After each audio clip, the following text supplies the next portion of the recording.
Chers abonnés, bonsoir, bienvenue dans Vanya Talk, votre émission au cours de laquelle nous traitons plusieurs sujets. Et ce soir, nous parlons santé. Et ce soir, nous avons l'honneur d'accueillir sur notre plateau un professionnel de santé à qui je vais devoir demander de me joindre sur ce plateau. Comme je vous l'avais annoncé, j'ai avec moi un professionnel de la santé à qui je vais devoir demander de se présenter. Bon, docteur, bonsoir. Bonsoir, madame.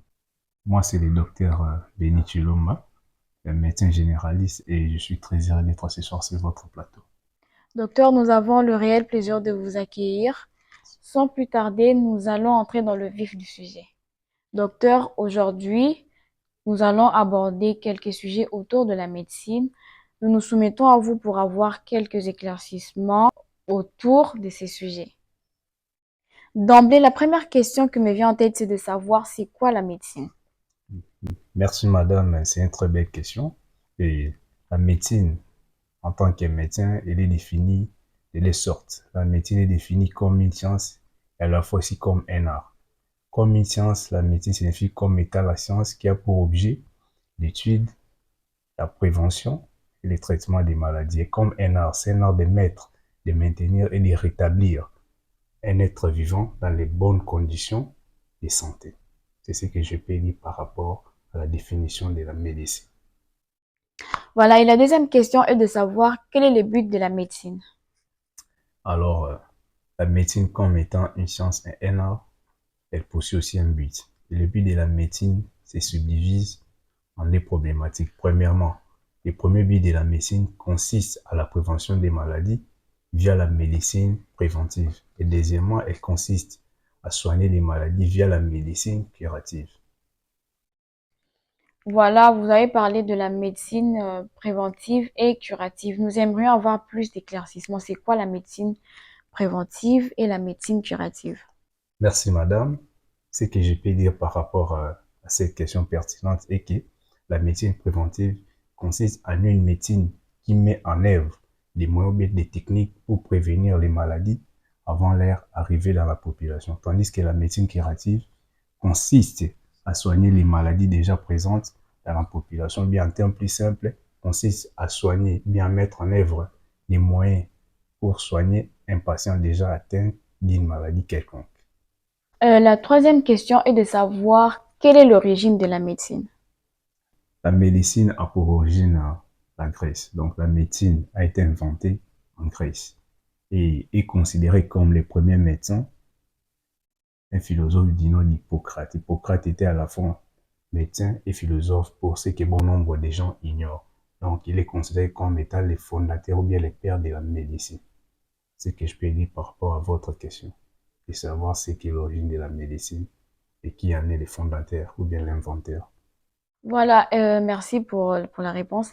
Et on entend souvent parler de serment d'Hippocrate. Nous aimerions avoir un peu plus d'éclaircissements sur les sujets. C'est quoi le serment d'Hippocrate? Merci, madame. C'est une question que bon nombre de gens aussi se posent. Souvent, la plupart des personnes se disent serment d'Hippocrate, en fait, c'est quoi? Alors, le serment d'Hippocrate, c'est un serment solennel et traditionnel que prêtent les étudiants de médecine à la fin de leurs études. Donc, pour être plus pragmatique, donc, lorsque vous arrivez à la fin de votre cursus d'étudiant, pour finir ou bien pour débuter votre carrière médicale, il y a un serment qui se nomme le serment d'Hippocrate, qui regorge bon nombre de textes qui va permettre au médecin ou bien au néo-médecin comment se conduire dans sa carrière professionnelle. Donc, le serment d'Hippocrate est considéré comme étant le test fondateur de la déontologie médicale. D'accord, merci. Merci pour les éclaircissements. Et voilà, on peut pas toutefois poursuivre ça pour autant savoir c'est quoi la santé, parce qu'on parle de la santé en général. Nous aimerions avoir plus d'éclaircissements. C'est quoi la santé? Merci, madame. La santé, comme la définition la plus répandue, la plus reconnue, je vais prendre celle de l'OMS.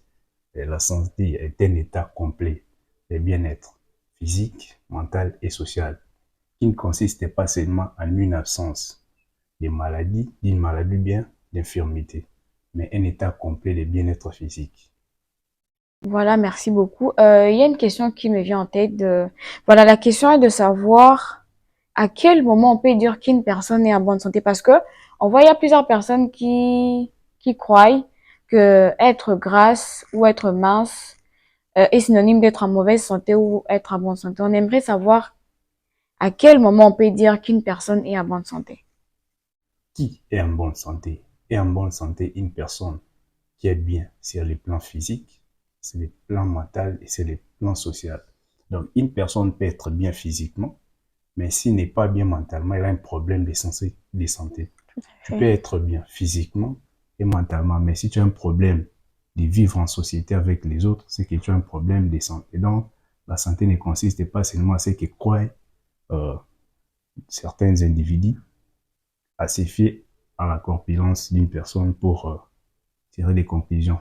Parce qu'il y a des gens, lorsqu'ils voient une personne maigre, bien autre grâce, pensent que non, c'est ça être en bonne ou mauvaise santé. Or, la santé, c'est un état complet. Voire même, il y a certaines définitions qui stupident que la santé, c'est aussi un état qui peut englober la spiritualité. Donc, lorsqu'une personne n'est pas bien spirituellement, il n'est pas en bonne exactement. santé. Donc, la santé, c'est un état vraiment complet. J'aimerais éclaircir à l'opinion publique que ce n'est pas le fait d'être gros qui signifie que vous êtes en bonne santé. Et ce n'est pas non plus l'effet d'être mince qui signifie que vous êtes en mauvais état de santé. Comme je l'ai bien précisé, par la définition de la santé, il y a plusieurs santé. Il y a la santé physique, il y a la santé mentale, il y a la santé sociale, il y a la santé spirituelle. Donc, il y a plusieurs sortes de santé. Par conséquent, est en bonne santé que la personne qui remplit en uniformité toutes ces santé énumérées précédemment. Merci pour ces éclaircissements. Docteur, souvent lorsque nous allons à l'hôpital pour nous faire soigner, on voit les infirmiers venir vers nous et prélever le signe vitaux. Voilà, nous aimerions avoir plus d'éclaircissements. C'est quoi les signes vitaux? Et pourquoi on le prélève? Merci madame pour cette très belle question. Euh, les signes vitaux, bien un signe vital. Par définition, un signe vital, c'est un paramètre physiologique dont la mesure sert à déterminer si la personne est en vie ou pas. Et lorsqu'il y a prélèvement de ces derniers, s'oriente sur l'état de santé de la personne. Un signe vital est un paramètre physiologique. Un signe vital est un paramètre physiologique dont la mesure permet d'orienter ou bien permet de déterminer si la personne est en vie ou pas. Voilà, merci docteur. Est-ce que vous pouvez nous énumérer quelques signes vitaux? Et nous aimerions savoir, nous en distinguons combien? Comme les principaux signes vitaux, il y a des catégories de signes vitaux, pouvons dire. Il y a les signes vitaux subjectifs et les signes vitaux objectifs. En général, il existe 6 signes vitaux, mais d'une manière objective, on en distingue 5. Et d'une manière subjective, on en distingue qu'un seul. Alors, en ce qui concerne les signes vitaux objectifs, nous avons premièrement la température. Deuxièmement, il y a la fréquence cardiaque ou la pulsation. Troisièmement, il y a la fréquence respiratoire. Quatrièmement, il y a la tension artérielle ou la pression artérielle. En cinquième lieu, il y a la saturation en oxygène. Le sixième signe dont je fais allusion à la subjectivité, c'est la douleur. Mais ce n'est pas un signe qui est inclus par rapport à la mensuration, raison pour laquelle nous avons dit que c'est un signe qui est subjectif. Donc, par rapport aux signes vitaux objectifs, je peux les énumérer, nombre de 5. Premièrement, nous pouvons citer la température. Deuxièmement, nous pouvons citer la fréquence cardiaque ou la pulsation. Troisièmement, nous pouvons citer la tension artérielle ou pression artérielle. Quatrièmement, nous pouvons citer la fréquence respiratoire. En dernier lieu, en ce qui concerne les signes subjectifs, objectifs, nous pouvons citer plutôt la saturation en oxygène. Et en ce qui concerne les signes vitaux subjectifs, nous pouvons citer la douleur. Pourquoi la douleur est dit signe subjectif? Parce que c'est un signe qui n'est pas mesurable. Donc, c'est dans ce sens-là qu'on dit qu'il est subjectif. Voilà, merci docteur. Et nous aimerions savoir pourquoi on prélève la tension, la température et tous les autres signes vitaux que vous avez à énumérer. Merci madame. Comme nous avons eu à le dire précédemment, ce sont des mensurations qu'on prélève pour voir, mais qui nous permettent de comprendre ou bien de savoir l'état de santé d'une personne en vie. Comme l'indique les noms, les signes vitaux, ce sont des signes qui sont prélevés chez une personne vivantes qui peuvent nous orienter à savoir plus précisément dans l'état de santé, dans lequel la personne se trouve. Donc, il est tellement important de savoir les valeurs d'abord normales de ces signes dits vitaux et puis les prélever parce que ça permet aux cliniciens, bien aux médecins d'avoir un aperçu sur l'état général de la personne qui se présente en consultation, bien du patient tout court. Donc, le but du prélèvement des signes vitaux comme la température, la pression artérielle et consorts consiste à permettre aux cliniciens ou bien aux médecins à savoir ou bien avoir une idée précise sur l'état de santé de la personne. En termes plus simples, pour savoir si la personne est en vie ou morte.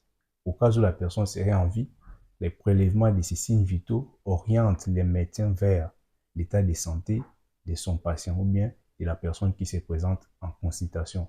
D'où voilà le but du prélèvement de tous ces signes vitaux. Docteur, lorsque vous parliez de signes vitaux tout à l'heure, quelque chose a retenu mon attention. J'aimerais savoir quand est-ce qu'on parle de la stabilité, de la tension ou de la température d'un patient. Madame, merci pour la question, mais posée de cette façon, ça sera un peu compliqué pour nous l'expliquer, mais j'aimerais le décortiquer d'une manière un peu ordonnée. Donc, j'aimerais commencer d'abord premièrement par la température. Premièrement, j'aimerais bien commencer par la température. La température, la valeur normale de la température, c'est ce qu'on appelle en degrés Celsius.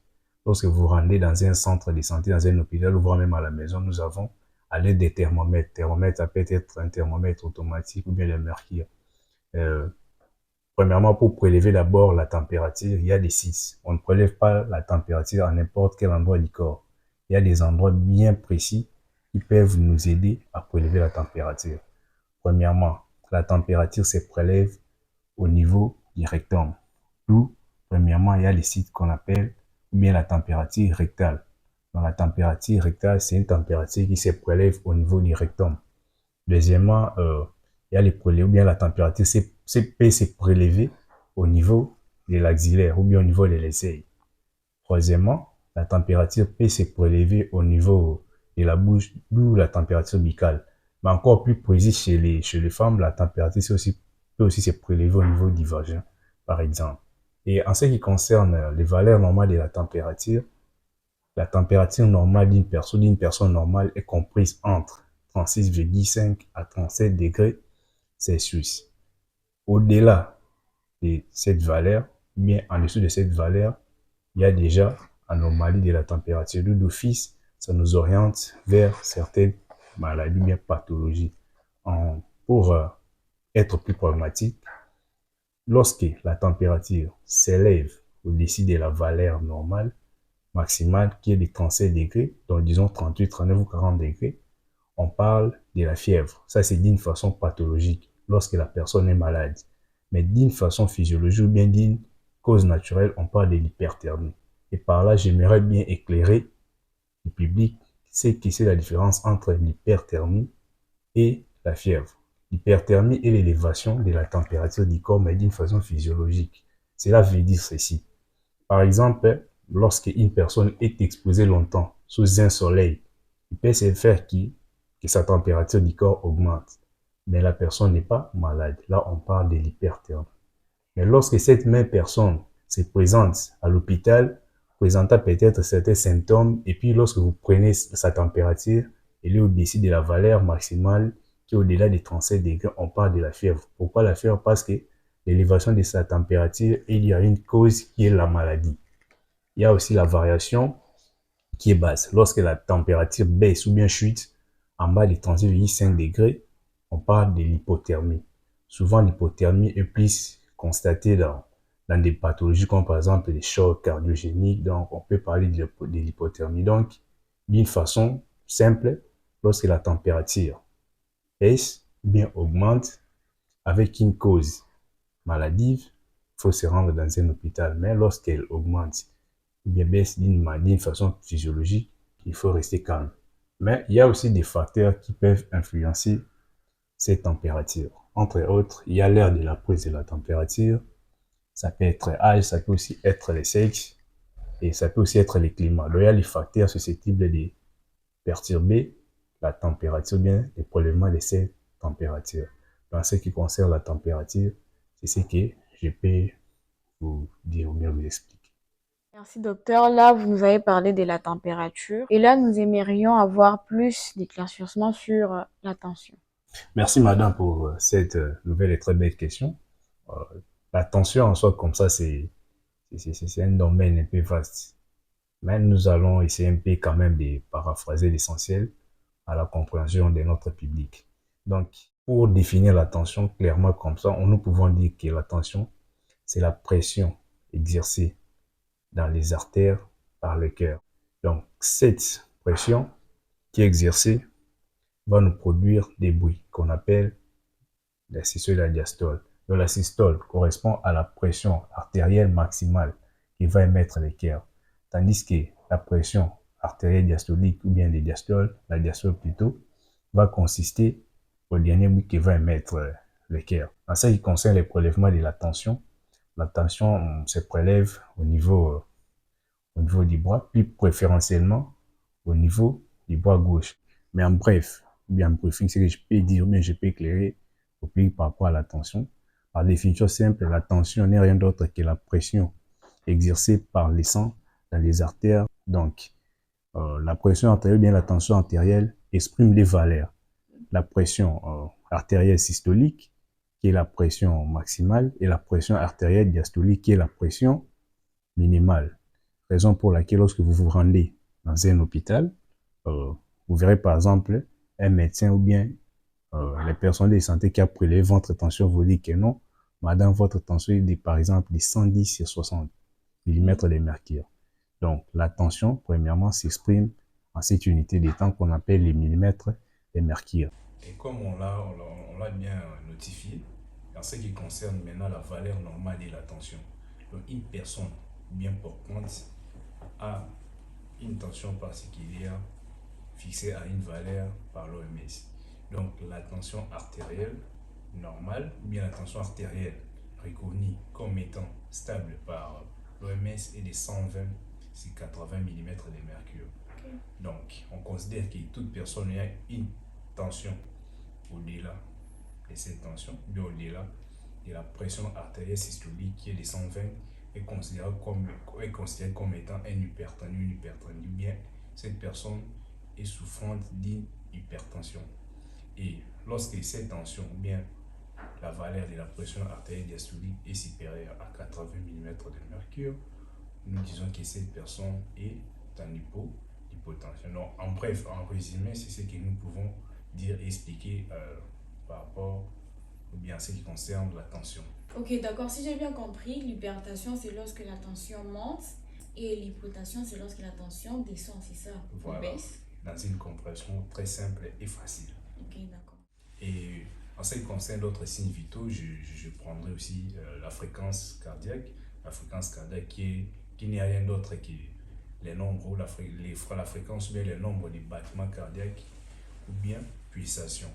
Et en ce qui concerne la fréquence cardiaque, c'est un paramètre vital tellement important parce que ça concerne les cœurs. Les cœurs qui joue un rôle majeur, qui est un organe qui joue un rôle majeur dans notre corps parce qu'il pompe les sangs. Et comment prélever la pulsation, la fréquence cardiaque?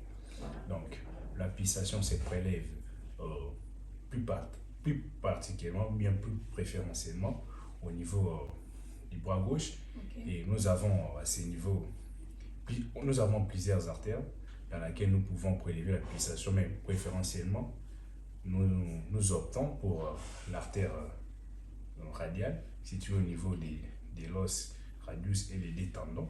Donc, il y a une artère qui passe ici, dénommée artère radiale, qui prend le nom de l'os sous-jacent. Donc, pour prélever la pulsation, il suffit juste de poser vos deux doigts ici, au niveau de l'artère radiale, avec un léger pincement comme ça, et vous allez prélever la pulsation. La pulsation se prélève comment? Ok, d'accord, merci. Pour ne pas vous interrompre, en fait, il y a une question qui me vient en tête. J'aimerais savoir, souvent on voit dans les films, quand par exemple il y a un accident, on voit les infirmiers qui viennent et tout, les gens de secours qui viennent et ils placent souvent leurs doigts au cou. J'aimerais savoir, c'est pour aussi savoir si les cœurs continuent à battre ou ou comment? Essaie un peu de nous éclaircir. Merci madame, c'est une question très pertinente. Comme je venais de le dire tout, j'ai dit que non. La pulsation, bien la fréquence cardiaque, correspond à la contraction du sang dans les artères. Donc c'est un signe vital. Lorsqu'il y a par exemple, comme vous venez de le dire dans le cas d'un accident, lorsqu'une personne a subi un accident, il y a cause des dégâts. Donc, je vous ai dit tout à l'heure qu'il y a plusieurs artères dans le corps. Il peut y avoir une artère au niveau du radius, au niveau fémoral, au niveau temporal, donc ça dépend des sites. Raison pour laquelle, dans les films, comme vous l'avez dit, nous voyons souvent les secouristes venir et la première des choses qu'ils essaient de prélever, c'est la pulsation. Ils peuvent les prélever à ces niveaux, soit à ces niveaux, soit au niveau fémoral. Ça leur juste permet de comprendre si les cœurs battent toujours ou pas et de savoir si la personne est toujours en vie ou pas. Raison pour laquelle nous avons expliqué tout à l'heure que préférentiellement, la pulsation se prélève au niveau de l'artère radiale. Et comment savoir que non, cette personne a une bonne fréquence cardiaque ou bien une bonne pulsation? Il y a une valeur qui a été mise en place, qui est de 60 à 100 battements par minute. Donc, la fréquence cardiaque, comme on l'avait défini, c'est le nombre de battements en une unité de temps. Donc, la fréquence cardiaque a comme valeur normale 60 à 100 battements par minute. Comment vous allez prélever? Vous allez placer, comme on l'avait dit précédemment, les deux doigts au niveau de l'artère radiale. Vous allez compter le nombre de battements qui s'effectuent pendant une minute et vous inscrivez la valeur. Pour faire plus rapidement, vous pouvez aussi les prélever pendant 15 secondes et multiplier par 4. Mais des fois ou bien parfois, il s'est piqué ou bien il s'est fait que la pression au niveau des artères est moindre. Raison pour laquelle des fois on recourt à l'usage d'un stéthoscope au niveau de l'apex qui est au sommet du cœur pour prélever la fréquence cardiaque au niveau du cœur. Donc c'est ce que nous pouvons dire en ce qui concerne la fréquence cardiaque. Donc lorsqu'il y a augmentation de la fréquence cardiaque au-delà des 100 battements par minute, nous considérons la personne souffrant d'une pathologie qu'on appelle la tachycardie, ou bien un symptôme qu'on appelle la tachycardie. Et lorsque les battements du cœur, bien les battements, bien la pulsation est en bas des 60 battements par minute, nous considérons cette personne en bradycardie. Voilà, docteur, merci. Est-ce qu'il y a encore un signe vital que vous n'avez pas eu à parler? Oh, merci madame. Nous avons, comme on l'avait numéroté dès le début de notre émission, il y a plusieurs signes vitaux. Nous avons essayé d'élucider les trois premiers, les deux derniers qui nous restent. Je parlerai plutôt de la fréquence respiratoire et pour conclure, je parlerai de la saturation en oxygène. En ce qui concerne la fréquence respiratoire, c'est un signe vital tellement fondamental. Pourquoi? Parce qu'il implique la respiration. La respiration n'est rien d'autre que les processus par lesquels l'être vivant fait des échanges entre les milieux extérieurs et les milieux internes. Donc, par le phénomène de la respiration, bien la respiration comprend l'inspiration et l'expiration, comme nous le savons tous. Par le phénomène d'inspiration, l'être humain ou bien la personne inspire ou bien aspire de l'oxygène pour le bien-être ou bien pour les besoins du corps, et par le phénomène de l'expiration, il rejette ou bien refoule les dioxydes de carbone ou bien les CO2. Et c'est par ces phénomènes qui est de l'expiration et l'inspiration qui va nous donner ce que nous appelons la fréquence respiratoire. La fréquence respiratoire en fait s'exprime en cycle par minute. Donc ce qui veut dire ceci, pour prélever la fréquence respiratoire, vous allez mettre un chronomètre pendant une minute ou bien prendre votre montre aiguille et vous allez à chaque inspiration, expiration, ça va nous faire un cycle respiratoire. Par rapport aux valeurs que l'OMS a fixées, la fréquence respiratoire normale est comprise entre 12 à 20 cycles par minute. Donc en dessous de 12 cycles par minute, on considère que la personne est en bradypnée. Au-delà des 20 cycles par minute, nous considérons que la personne est en tachypnée. Mais ce n'est pas toujours bien, ce n'est pas lorsque une personne est en tachypnée, en bradypnée, ça veut dire que non. Bradypnée, ça veut dire que non. Ça fait d'office d'une pathologie. Il y a aussi des facteurs qui peuvent influencer la respiration. Par exemple, lorsque une personne est en activité physique, ou bien pendant un sport quelconque, nous pouvons constater que cette personne va développer une tachypnée, bien une respiration un peu rapide par rapport à la normale. Mais lorsque la personne est au repos et elle constate que sa respiration est inférieure à la valeur normale, bien supérieure à la valeur normale, là nous pouvons nous référer à une pathologie quelconque.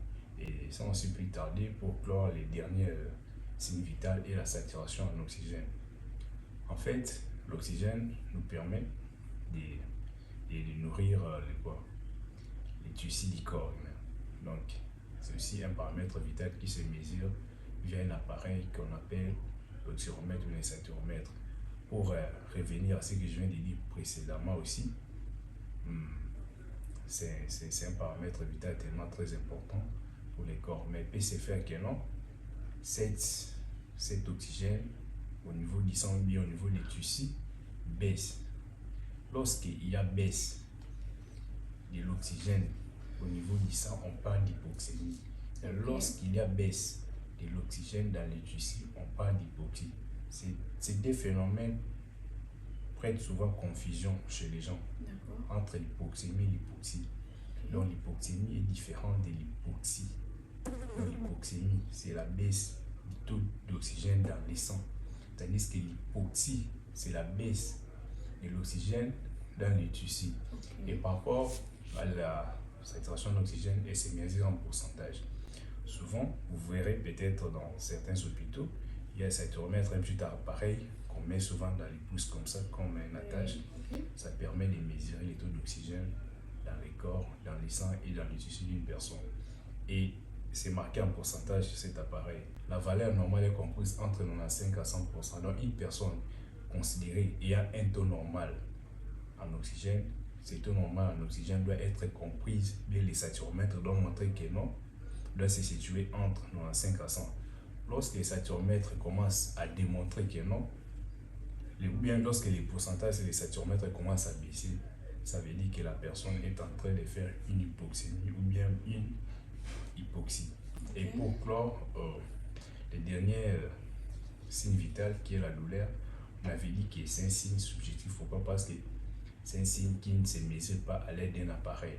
Comme nous savons tous, pour comprendre que la personne a une douleur ou pas, bien une douleur, bien la douleur, c'est un paramètre qui peut nous permettre chez une personne de savoir s'il est en vie ou non. Lorsqu'une personne peut-être est endormie, peut-être la mort peut l'envahir pendant son sommeil. Lorsque vous prenez les signes, ça ne marche pas, vous pouvez aussi recourir à la douleur, ou bien par un pincement, ou bien par un giflement pour savoir si la personne va réagir ou pas.